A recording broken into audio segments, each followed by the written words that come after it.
Indro, I'm going to start with you because, of course, you work in an area of new technology. What do you think the key is to innovation?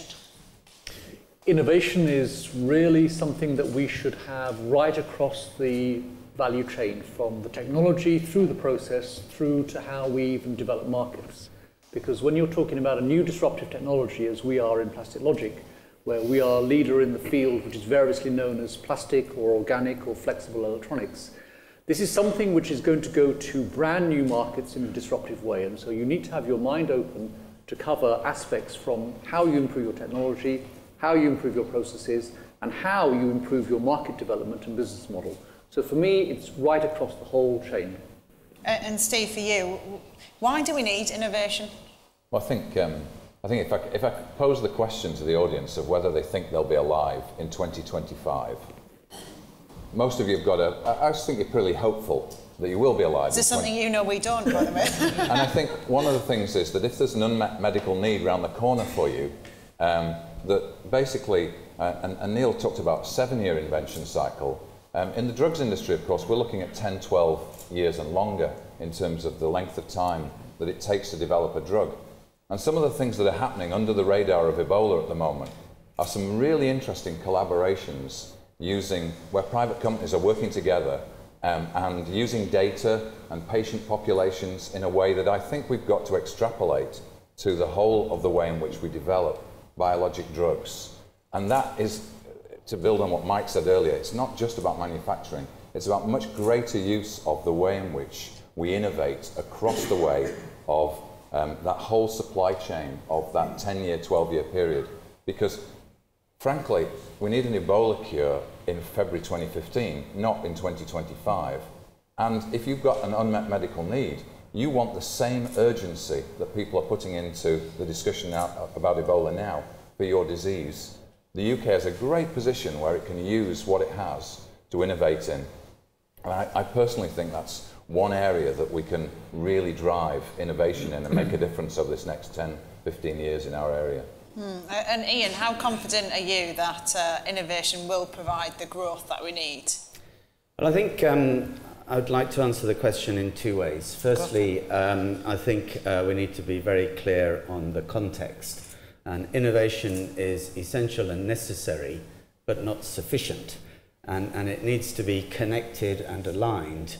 And the CGP, the formation of the CGP, I think is playing a crucial role in trying to join up different businesses, identify the resource centres in universities, take advantage of the innovation conveyor of the Innovate UK system, the catapults and CPI, and also by joining up more, have a wiser and clearer view of future demand. Because innovation without market need, and Steve exemplified one particular aspect, is just not going to work effectively. So that's the context, and we're getting much more joined up, and 2030 is our target, so that's the long term. In terms of innovation itself, we're talking about different themes here, and these are themes where Britain can get a lead in the world.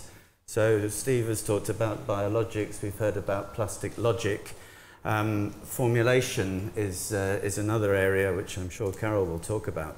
But I think in the last century, there was a lot of invention of new entities, new molecules. And I think that's past. And this century is going to be much more about high-performance products, which are going to be mixtures and blends and composites. And formulation is key. Neil talked about going down the value chain or increasing value. In order to increase value, I think you have to go forward towards the consumer. And that's going to use complex mixtures of different components, which one could call formulation. In order to really make this work and add value to the economy, we've got to go back up the value chain and try and make sure we've got the skills and the competencies in the small and medium-sized companies to feed the larger consumer-oriented companies. So a lot of what we've talked about today is directionally right, innovation essential, but it won't work on its own. Okay, some of that we'll come back to. Carol, what about from a formulations point of view? What do you think the opportunities are? Well, I think there's a huge opportunity to build on the competencies and capabilities we have in the UK and exploit that for value capture in the UK. I think we've talked a lot about invention being good in the UK, but not necessarily the commercialisation. And I think in the formulation space, we've got a huge opportunity if we can get the investment right from both private and public pots to actually exploit our capability and do value creation and value capture here in the UK. And what about this idea of onshoring of the supply chain? How important is that? I think that for me is a critical component of success for us here in the UK. The supply chains got hollowed out for a reason, and they got hollowed out because we weren't quite as competitive or as good at doing some of the supply into downstream sectors, automotive being a great example there. We have a huge opportunity right now to exploit our capability and innovation, and CPI sits at the heart of that, and actually develop supply chains that will work and are fit for purpose in the UK for 10, 20 years and beyond. They got hollowed out for a reason, so we can't just recreate what we had in years gone by. It has to be new, it has to be innovative, and I think CPI is in quite an enviable position to be able to help companies either get created or recreate themselves in a marketplace that's got opportunity. Okay, well, let's open it out to the audience at this point. Is there anyone who'd like to ask a question to our panel? Oh, someone's phoning in with a question. Brilliant. Indro, let me come back to you. Indro, in terms of, what do you think the challenges are for trying to get innovation in the industry? So the challenges are that when you start with a disruptive technology, the market for that is not immediately clear and not immediately obvious. And so you have to be able to be in there for the long term. You have to be in there for the pivots that you'll need to take in terms of how you change, how you intersect that technology with the market. And you'll have to be in there for the long term in terms of the way that your competition or alternative sources may change along the way. And so this is not really the place for the faint-hearted. The stakes are high and the rewards are big if you can get there, but the challenges are also big. And so I think that in meeting these challenges, we need to really make sure that there is a partnership between industry and CPI in terms of the areas that CPI is focused on. I just want to add, I heard this morning for the first time in a long time the two words industrial strategy. And this is something that I would be very interested to hear what people here think as well, is that the many successful examples in technology breakthroughs are from things that have had industrial strategies at the heart of them. There are many successful Asian countries today who have grown technology industries out of more or less nothing with strong industrial strategies. And so the question for all of us is, how can you have an industrial strategy with a free market economy and not have the notion of interventionism? And I'd be very interested to hear what people think about that, because I see the role of CPI as being a very relevant role in that equation. Okay, well, we'll come back to some of that. We've got a question in the corner, so yeah, you can tell us your name and where you're related from. to that. So my name is Tom McLeish. I was Pro-Vice Chancellor of Research at Durham University till very recently, which is why the smile is all over my face, but I'm currently Director of the Soft Matter Functional Interfaces Centre for Doctoral Training. And so I wonder if in the light of this question about strategy, I could ask the panel to respond to two of the questions raised previously around the way we resource our whole community. For me, a national strategy has to bring in the brokers, industry, venture capital, universities together. A phrase used by a previous questioner worried me, that I just wanted to raise was quote, locked up, talent locked up in universities. I did want to challenge that. I'm sure he didn't mean that just because anyone was at a university, the talent was locked up. Particularly as we've heard from Mike subsequently, just how much the university landscape has changed completely in the last 10 years around open facing. I'm glad Mike had the reversing arrow to show just how much, by partnering in innovation, the fundamental science people learn. Yes. I should say that there are just as many women wearing what women wear as bearded geeks in that bottom plane, by the way. And we need it. But But I wonder, so how do we connect that? What we find in the university, what I've found, is that as we turn ourselves out with organisations like IFM, like the new doctoral training centres that are industrially focused, like the IRCs, we are finding, because the UK is behind in its industrial investment on R&D by at least 0.7% with regard to the other G8, fewer and fewer hooks into our industrial partners to connect the pipeline to. So that's a really big, that's the other thing that was, the question was, the challenge that was pointed out earlier on. Right. So an industrial strategy has to take the opportunity that we're creating by turning ourselves inside out, we really are, with the challenge of underinvestment in the UK industrial sector, which is rarely there, to take us forward. Brilliant. So coming back to that resource strategy, Steve, do you want to kick us off? Yeah, I'd love to. I think one of the examples that I'd give is if you take the field of industrial biotechnology, if you go back into the last decade, there was a real sense that we needed to do something with more purpose in the country. Ian, on my left here, led a team that looked at a growth report and actually has turned over the last 5 years a sense of where are we going into a sense of real direction and purpose in a field that, quite honestly, if you went back 7 or 8 years ago, it wasn't going in the direction that you would call the way that the UK PLC needed it to go. It brings in all the things I think that you're talking about in terms of bringing together academics, bringing together industrialists, but also bringing together government and the funding agencies. And one of the things that I've been doing recently is co-chairing with Matthew Hancock now, the IB Leadership Forum, which is bringing together the ways in which we work as UK companies and academics and funders and skills providers to create the future. We're now at the point where we're saying to ourselves, having got those things linked together and locked together, how do we take that forward for the next 5 years? So we're embarking at the moment on a consultation with the IB world, if I can call it that, as to how we actually concentrate on commercialisation going forward, because we think that's probably the next really important piece of the journey, which is, of course, why CPI are a key member of that group that we're in. Yeah. And Ian, what are your thoughts on this? Well, I think Steve's stolen my script, but I feel very strongly that we need to take care of the universities in this rush for industrialisation. We need to make sure we're not trying to use university assets as cheap workshops for industry. And when we talk about the money is actually fairly trivial. We've heard that 250 million is going into catapults today, 500 million into Innovate UK, which includes that 250. As a percentage of GDP, these are tiny numbers as a percentage of government spending. So I think we need to turn the wick up a bit, not steal from the research community to give to the innovation community, but power up the whole system and build on the success and the alignment and the connectivity. And there's another piece that just hasn't been mentioned today, which is the patent box.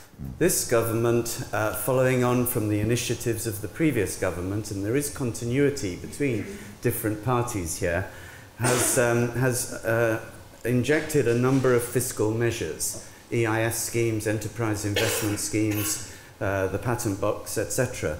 And if we talk about innovation and the ability to patent both products and processes, there's a tremendous incentive now for companies to invest in that research and innovation in the UK.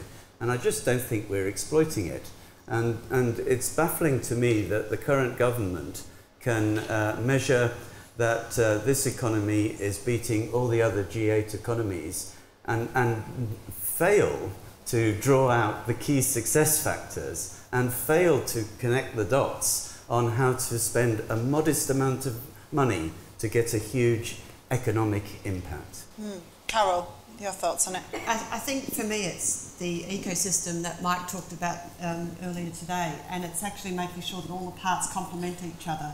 We've all got a role to play in this, and the universities, CPIs, the companies, the government, everybody's got to kind of work together in this space to achieve success for the UK. So I think I would agree with Ian, it's not about sort of robbing from Peter to pay Paul, it's actually how do we wrap the whole thing up and actually get innovation to rise above any party political kind of speeches. I mean, it's it's not going to win them votes on the 7th of May, but how do we actually demonstrate that the value of the economy is a vote winner, because then you get the politicians aligned as well. So for me, it's this ecosystem and getting all the bits to complement each other and, you know, cut out some of the bullshit, quite frankly, that happens.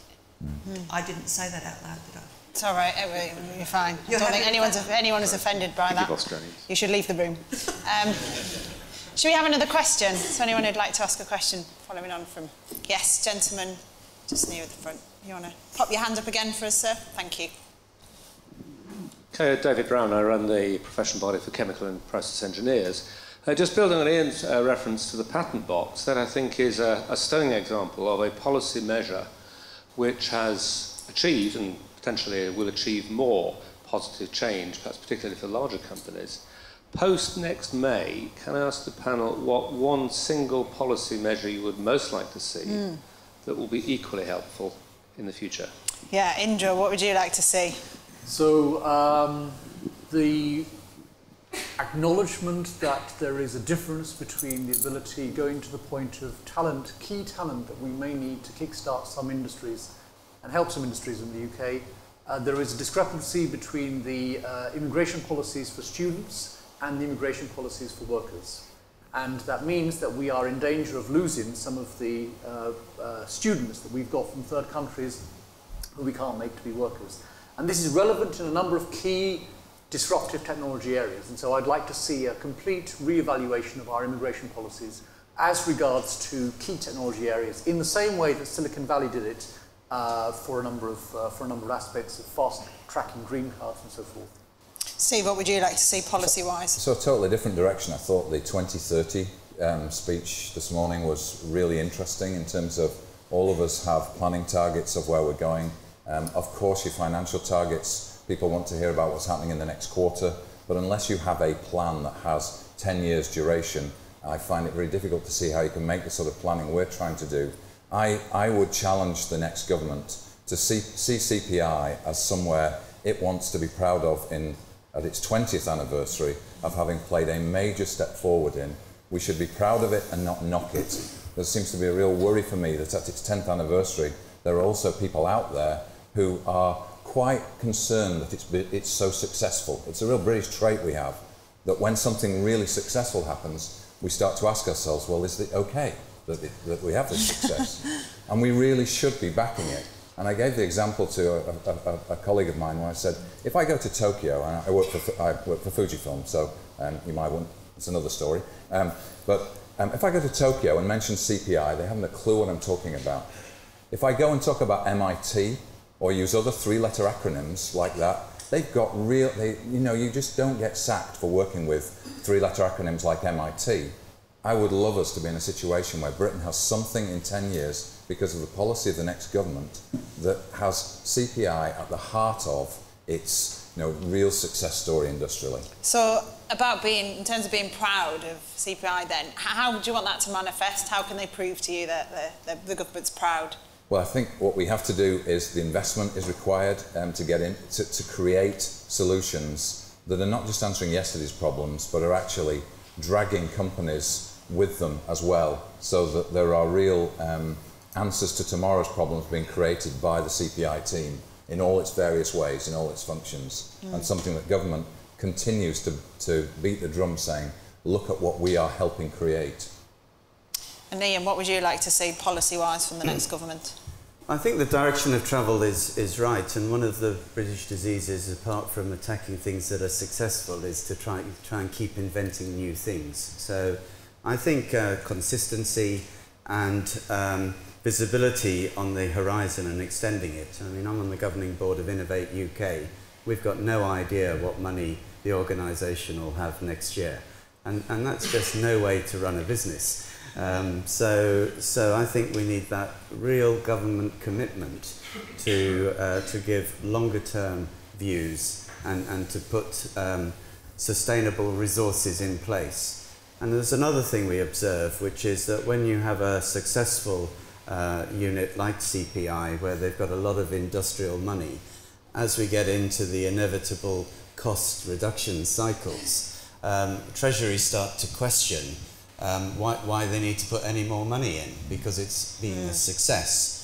Whereas the original strategy, which was written by Hermann Hauser, was about creating a machine that keeps growing. And if it keeps growing, it needs fuel to keep growing. And we mustn't forget that. And so I would vote for just a very simple policy that keeps the ingredients we've got, but gets to bake a cake for 2030. And Carol, from you, what would you want to say? Well, I'd agree with consistency, because that's the thing that'll screw us all up if we're not careful when we get beyond the 7th of May, although I'm not sure how much change might happen with the government. But I think for me it's about the long-term investment. So a policy that actually rises above the party political landscape and actually talks about long-term investment in innovation and a clarity of what that means for each of the individual centres or parties that are involved in that. This hand-to-mouth existence stuff that Ian's talked about and Nigel lives every day, it's no way to run a country. Which comes back to what Steve was saying earlier about the Agenda 2030 and this idea of thinking long-term and not just about the political So the cycle. words are one thing, but the money's got to, the words and the money need to stack up, I think. Just one other point. The different parties can seem to find it impossible not to try and knock spots off each other. If we could move to having a joint consultative approach on skills, education, research and innovation, I think that would be a step change. Yeah, the slagging each other off all the time is boring, really, isn't it? Yeah. Shall we have another question? Yes, gentleman at the back, thank you. Hi, my name's Roy Sandbach from the North East LEP, although I actually still find that a rather odd thing to say. I'm ex-Procter & Gamble. I have a question with respect to the way in which the panel might think that the LEPs, and I don't just include the one that I represent now, but all LEPs can engage with innovation strategy. We will have access to some considerable funding. Well, is it considerable? In your terms, Ian, it probably isn't, but it is some funding which will be usable within our regions. My question to all of the people on the panel, and I ask this as someone who, in the end, will need to develop an ongoing strategy for engagement in innovation. What would you advise me to do with it? Yeah, so what can local enterprise partnerships do for you, Steve? Well, I think one of the first things is, and this is outside your control, but stay in existence long enough for us to work out how to work with you. Because I think that's one of the real problems in this area, is that we've spent a number of years trying to work out how to deal, as the LEPs have found their, sort of shaken themselves out and found their way of acting. Some LEPs are going at breakneck speed, others are going at less so, and for companies who, if you straddle one or two LEPs, or if you're having to deal with a number of clusters of LEPs, I think there's a real consistency message required in there that would be from my point of view, that would, if I knew that was what we're going to work with for the next 5 years, that would be a first step. Indro, would it be helpful to you to get more support from LEPs? Absolutely. The landscape of well-meaning groups, initiatives, quangos, bodies, etc., is baffling. I think that help with topology, help with access, help with clarity would be just fantastic things. Real businesses, small businesses, and the UK has a preponderance now of SMEs in the sectors that we're talking about here. People in those businesses have enough challenges to deal with the competitive landscape. They can't understand how to get access, and the other thing is things that people don't know. You don't know what you don't know. So I would plead for anything that can help. Transparency, clarity and access and simplicity would be just fantastic for small businesses. Do you talk to LEPs? Is there ever... Yeah, so we do, and we also try sometimes reactively because we didn't know that we were supposed to do things, and sometimes proactively because you find things out. But the guide, the brokering, the topology, access, as much web as much web assistance as possible as well to make portals and so forth. But simplicity is really a big challenge for this area. Yeah, and Ian, you're biting at the chomping. Well, I support the point about longevity, but I think this is an issue that isn't just in the domain of the LEPs, and I think the industrial strategy has to take some responsibility here, and the CGP group as well. So within our CGP group, we've got Paul Booth charged with an action to identify which are the relevant LEPs and to establish some contact. By the same token, Innovate UK has been a little remiss in having a national distributed network, and connectivity with the LEPs has been poor. That has been remedied now together with the new KTN structure, so there will be more happening from Innovate UK to get portals that the LEPs can connect to, and we can start to join up and really leverage the power.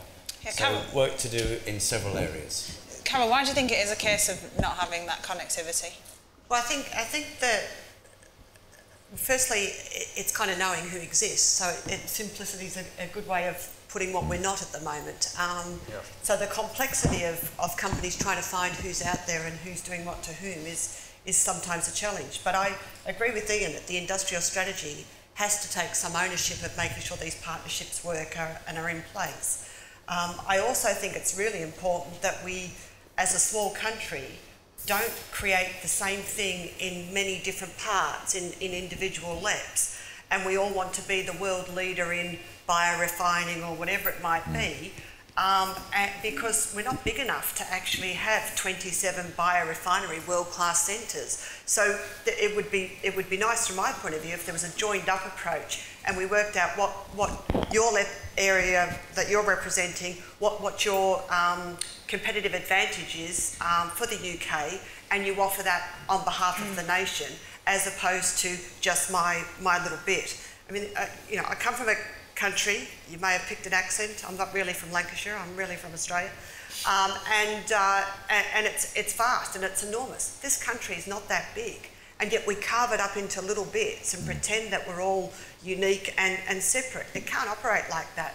So if we can keep it national and you guys work together to work out where it fits, along with the companies, I think that for me would be the opportunity. Can we come back to you just to get a response on that idea? I don't know if you've still got a microphone.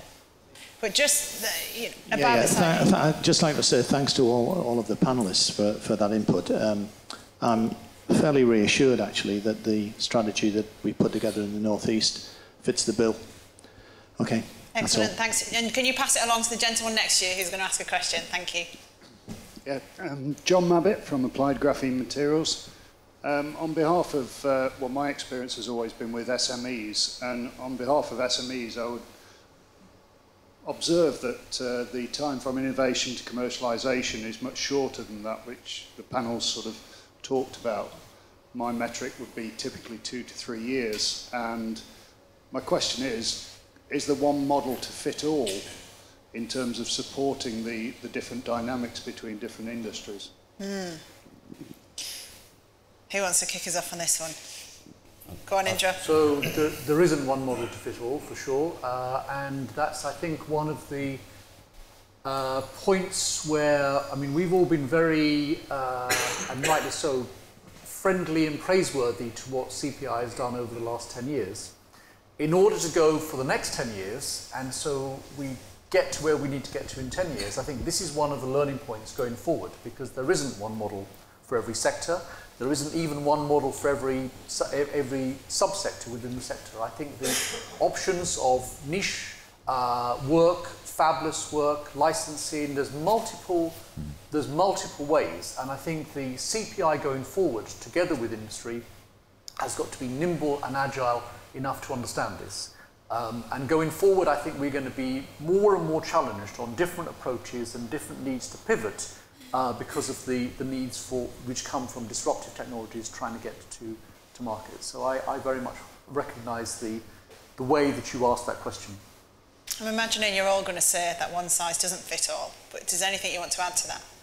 Steve? Well, I think biotechnology is a great example of where one size really doesn't, and I think the CPI in a sense, what Indro's saying. CPI setting up a biomanufacturing centre for biologics and keeping its IB centre separate is really important. Yes, the science does cross over, but the regulatory hurdles of being in biologics are completely different. And your 2 to 3 years, I recognise in the small companies in industrial biotechnology, and we must support that sort of rapidity. The bit I started with was a plea to try and help us in that the quagmire of biologics regulation, where you're bringing a drug to market, and let's recognise that that requires a special set of understanding of the way in which the ecosystem works. And we've got to spend a different type of resource in trying to make the UK get a competitive advantage in that area. So I really do think, I'm with your point with those specifics. Ian? I add to that. I think what's required, though, is care with the solution. I think we understand the problem. Yeah. And having a fairly thoughtful and flexible model is important, and a lot of it's to do with intellectual capacity and thought and planning as opposed to the hardware. With the high-value manufacturing catapult, we do have different practices across that catapult, and for in some cases there are real barriers to entry for SMEs. So I wholeheartedly support the shorter timescales. Contrary to a comment that patent box is important for big companies, I'm using it in 3 small companies that I help run, and we need nimble access to key facilities at the right time. Yeah. Any more questions? Someone? Oh yes, there we go. And then the gentleman over there. Is it working? Yeah. Steve Pearson at CPI. CPI was set up with a delivery function in mind, so we were the delivery arm to deliver the innovation strategy in a number of areas. As we've developed, we have an immense amount of knowledge that's been created within the company. So does the panel have a view on how that knowledge can be extracted to further inform in a more formal way the strategies going forward? Does CPI just remain the delivery arm, or does it start to have a formal strategic role as well? Indro. So for sure it must have a strategic role, and I'd go even further than that. I would say for a number of the industries where it's working, and I'll take my own as the one I know most about, I think that there is a need for CPI to look holistically across an entire ecosystem, and to look openly and to look to see what its role is and where its knowledge base can be best leveraged, because I think there is a role to play with industry. So for example, I'll give you a case in my sector, plastic electronics. So this is a sector where, as the technology has been developed to a point where it's now pretty good and actually very sustainable, and an example where the UK has something which pretty much no other country in the world has, we're now at a point where some of the early hype cycles of the market have kind of polluted things and now need to be reset. So we're going through an exercise, Plastic Logic and CPI, going through an exercise right now as partners, where we are asking ourselves, where are areas that CPI excels and is world-class and we're not? Where are areas that we're world-class and they're not? And where are areas that neither of us are world-class? And we have to work out how either or both of us is going to get to that point. Now, in doing that, you need to have a very open sharing of knowledge, and you can't just sit in a very tight, stiff-rolled way. You have to be open about your role and open about how you look at both your business needs and also the needs of UK PLC.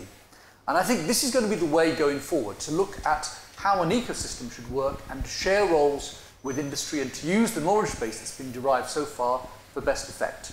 And please don't let's reinvent the wheel. So if there's something that can be done by one or the other, let's not both try and do it and do the wrong thing for ourselves economically and for UK PLC. So I very much agree with this thing going forward. Carol. I think there's examples where CPI is already playing a role in that space.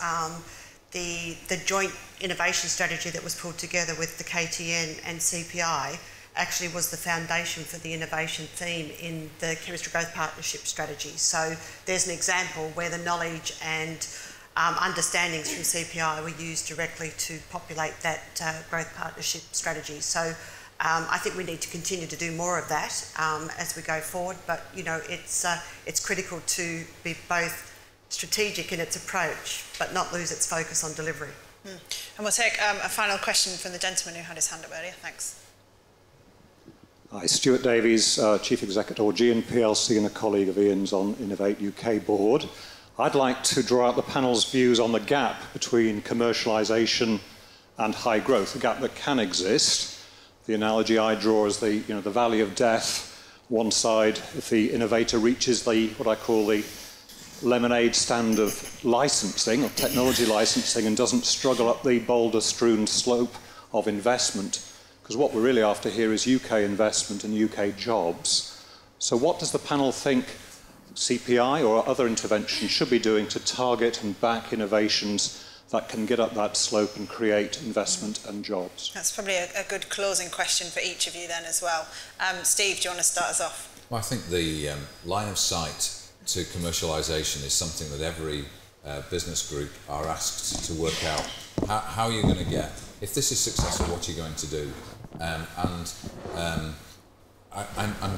totally sure that over this next 10 years, one or two big investments are going to be needed to make, and I can't even predict today what they would be in, but they're going to be in a promising area that in 3 to 5 years' time, the only way it will be commercialised in the UK at the scale you're talking about is by making a big investment in the UK that we've put all our know-how and knowledge of how to get funding together to do.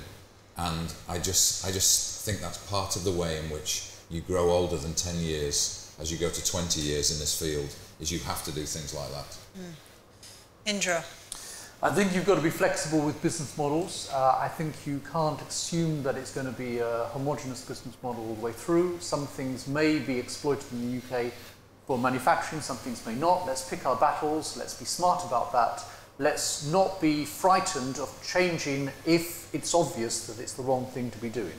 So Americans, we call that apologising for a change in strategy. Americans call that pivoting and sell books about it and make success stories about it. So this is how we need to work together, and we need to be fast as well. I think I'd like to see over the next 10 years that we have a faster, leaner and smarter collaboration. I'd like to see more energy. I'd like to see a long-term strategy, but short-term energy and actions, and more rock and roll in the system as well. So I'd also like to see a much broader, more inhomogeneous audience after 10 years' time, because I think if you look at our industry in other parts of the world, you see a completely different picture. And so I would like to see, and I don't know if Bob and Nigel, your consistency is going to be such that you both be here in 10 years' time, as apparently you are here for the last 10 years, but it'll be very interesting to see how much rock and roll you can get into things, because I think that's going to be the key to that success. Okay, Carol, can you beat rock and roll? I don't think I can, and I had an awful image of Nigel and Bob doing some sort of guitar, but we won't go there. I think for me there's some ready-made opportunities, and I think it's in the onshoring area, where if you take automotive as an example, the automotive industry strategy says it wants to bring its supply chain back to the UK. We're saying we want to manufacture more in the UK. It seems to me like a no-brainer that that's where you get innovation and growth just sort of smashing together, really. And so why don't we take the things that we can see now and actually grow and develop and learn together, and maybe discover something that we didn't first think of. And final thought from you, Ian. I think this is a really important issue, and it's not recognised widely. And the problem of scaling is actually much more difficult than the valley of death. And we talk a lot about the valley of death. Approximately 4% of all startups get through the valley of death, and about 90% of those never scale. So, and we have some real problems here in terms of knowledge base, culture, understanding, system understanding. And if you compare that to Silicon Valley, there's a community, there's an ecosystem, there's a structure that provides all that soft stuff, which is the really hard stuff. And I think Innovate UK, broader than the catapults, has a role to play here together with the catapults. And it's all about trying to get the collective wisdom and share that in the most appropriate way. And knowledge transfer networks, some of the other facilities in Innovate UK need to be properly used in this context. And I think that would be something to really focus on in the next phase. Finally, there's a problem with the money markets here, where if you are going to go into full exploitation and scaling, often you need substantially more finance. And what we see is a drift west when people come to do IPOs and substantial refinancing. And so a UK innovation may get all the way to a small, medium-sized level and then departs because the model's not working here. So it's going to take a lot more than CPI on its own. We need a really concerted strategy. We need alignment, connectivity and purpose. Yeah, great conclusion there. Please thank our 4 panellists, Indro Mukerjee, Steve Bagshaw, Ian Shott and Carol Boyer-Spooner. Thank you very much.